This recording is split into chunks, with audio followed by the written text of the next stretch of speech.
May hinihintay ka bang breakthrough?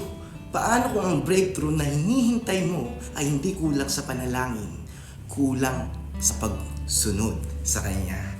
Meron kasi sa Bible, bumagsak yung pader ng Jericho, hindi dahil lang sa panalangin.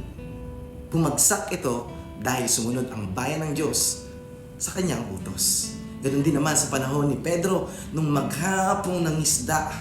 Ang veteranong magaling na mangingisda si Pedro, pero wala siyang nahuling isda. Pero nung sinabi ng Panginoong Hesus na ihulog niya uli ang lambat sa kabilang banda, boom! Dumating ang himala. Ang dami niyang nahuling isda kasi sumunod siya. Yun ang nagagawa ng pagsunod. Kaya ang sabi sa may 1 Samuel chapter 15 verse 22, to obey is better than sacrifice. Kaya maganda na malaman natin na mabuti ang panalangin.